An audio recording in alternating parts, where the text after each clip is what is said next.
The rain fell in sheets that night, slicing the city into sharp reflections and gray edges. Every streetlight caught the water pouring from the sky and sent it spilling like cracks of gold along the pavement. I stood in front of the brick building on Invalidenstrasse, my coat soaked through, shoes squishing with each step. I remember the feeling of the rejection slip pressed to my palm, the gallery's logo fancy, curved letters smudged beneath the drizzle.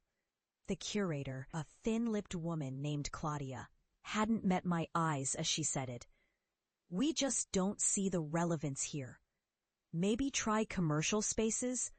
She said commercial like she was spitting something out. Every syllable stung.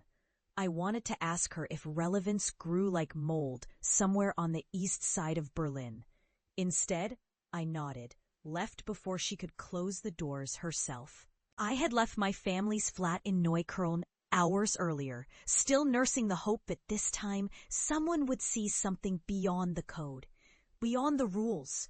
My parents didn't. Most people didn't. To them, building an app, writing bits of code they couldn't even pronounce, wasn't real creation. But it was the only thing I knew how to do. My brother's taunts echoed louder in the rain than tonight's rejection. "So you're telling me you quit school to build another to-do app? For what, 5 users? Get a real job, Anna." He said it loud enough at Christmas dinner that no one else needed to. My mother scraped her plate, her lips pressed together. My father just cleared his throat and filled his glass again. I walked through the rainy city, the night unfurling slowly as if reluctant to let me go home. Berlin in March is cold, the kind of cold that seeps into your hands, burrows under your skin.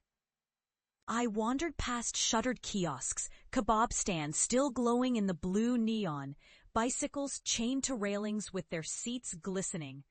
Each step pressed my anger deeper, but there was a thin seam of serenity in it too, a hard diamond of something quieter, more stubborn than shame. Maybe perseverance, maybe defiance. I didn't start FabelApp because I wanted to prove anything. At first, it was just restlessness, story fragments, and the weird tension of a city where history weighed on every stone. I built it at an old desk overlooking a courtyard, the radiator groaning beneath the window. At night, I'd stare out and watch the orange-lit interior of the apartments opposite, inventing lives for the people inside. It always seemed easier to create for strangers. Fable started as a way for people to tell stories together, a multiplayer canvas of words and images. AI-driven, but deeply human. I hacked out the first prototype in 6 weeks, using endless post-it notes, coffee, and self-doubt. I messaged an old friend from university, Alina, who understood design and could at least tell me when the layout was unbearable. We met twice a week at Das Kaffeehaus, passing my laptop between us across crumbs of Apfelstrudel.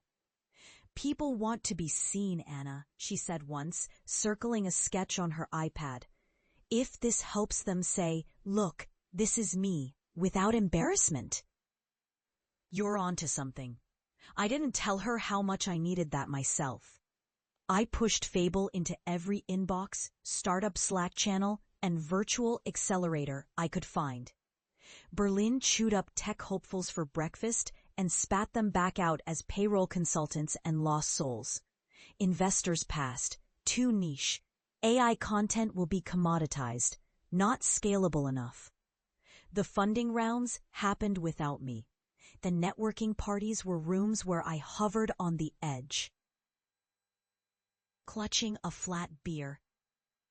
All the while, my family remained my harshest audience. "You really think people will pay to write stories for fun?" My brother Felix once grinned at me over the WhatsApp group, thumbs flying. "And who pays for that?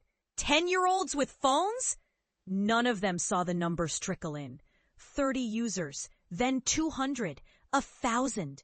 By then, I'd shut myself away from family gatherings entirely, finding solace in the clack of my keyboard and the growing chorus of notifications. Sometimes I heard my mother's voice on the answering machine, asking if I was eating or working too much, her worry covered by forced indifference. I rarely called back. Anger is a solitary thing. It burns clean and cold until only the necessary bits of you remain. You begin to see the world in lines of code and architecture, and sometimes you forget what being vulnerable means. The turning point came sudden and quiet. A Turkish teenager in Kreuzberg posted about Fable on TikTok. She showed how she built a branching comic about her family history, switching easily between Turkish and German. Fable's servers groaned and crashed under the wave that followed. For 48 hours, Alina and I barely slept, patching, rebooting, panicking.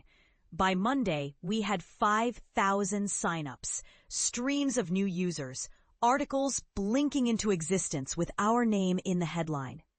Offers came soon after: partnership, investment, speaking engagements. My inbox flipped overnight from silence to cacophony. Companies wanted to license our tools for schools, for refugee projects, for therapy. I stood in our cramped co-working space, hands trembling, while Alina danced in circles among backpacks and chargers. I felt angry, still, but it had shifted. The anger was less about being mocked and more about the time I'd wasted wishing for their approval. Years slid by. Berlin changed. Now the towers near Ostbahnhof carried Fable billboards.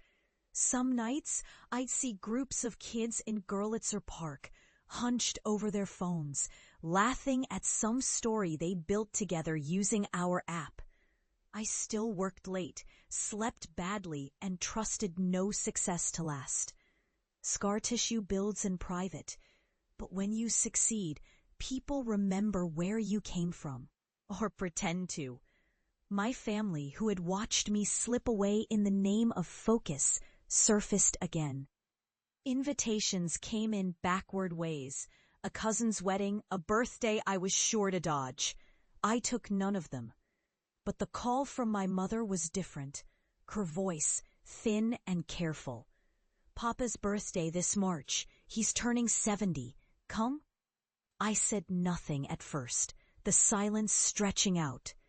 Then finally, I'll see. That anger, sharp, cold, sat beside me as I spoke.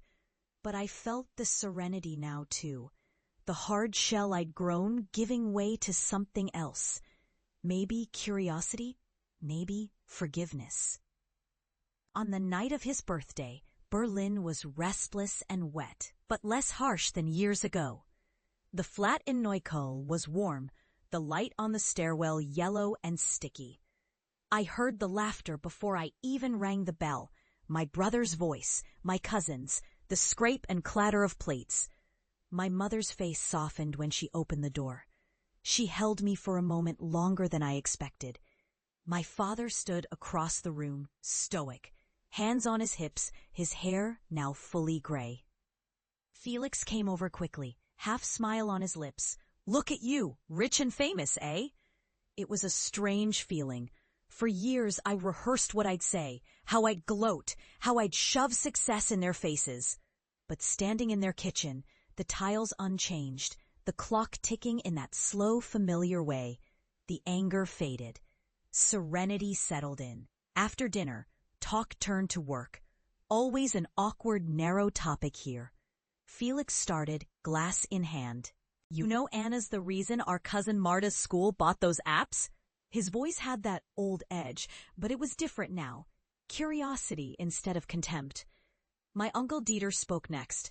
My kids use Fable. The stories they made, you should see. I read them after work. They love it. You did all that, Anna? I nodded, cheeks burning. Yeah, from scratch. My hands shook slightly against the glass. Papa, silent until then, cleared his throat. Can you show us? His voice was steady. But under it, uncertainty, almost awe. So I took out my phone, hands still trembling, and cast Fable to the living room TV. The room quieted. The interface glowed on the screen. The smooth, familiar palettes, the constellation of stories built by strangers and friends and children all over the world. Every click, every animation was mine, ours. A living proof of years alone, angry, defiant. I opened a recent book club story, one featured across Europe, a refugee child and a local Berliner weaving a narrative of arrival, hope, and sorrow, told in both their languages. I flicked through the illustrations, the branching dialogue, the smiling vases painted by people who'd never meet but built something together. "This is you?" my cousin whispered. I nodded. Felix, for the first time in years, was speechless. My father leaned in, reading the credits, seeing my name, CEO, founder. The room filled with chatter after that. My mother teared up, quiet, wiping her hands uselessly on a napkin. Later, as the grown-ups gathered in the kitchen for late coffee and plates of cherry cake, Felix wandered over. He rocked on his heels, awkward, his bravado folded away. "I was a jerk to you," he said, voice quiet. "Mocked you. I thought you were out of your mind. All those nights, He trailed off, blinking up at the ceiling. I shrugged. "I was angry for a long time." He clapped my shoulder, gentle.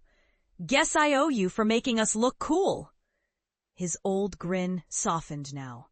"Let me know if you're hiring." I laughed. Too loud, too much, but it felt right. There was space in me for peace again. My father lingered after everyone drifted off. The kitchen dim, the city humming outside the window. He poured me a glass of red wine, pushed it across the table. He didn't speak right away. We drank quietly. The weight of the years thick between us. Finally, he said, "I was hard on you. Always wanted you to be safe. I thought dreams like yours were how people lost themselves." His eyes shone in the low light. "But you were right, Anna. You saw something none of us did."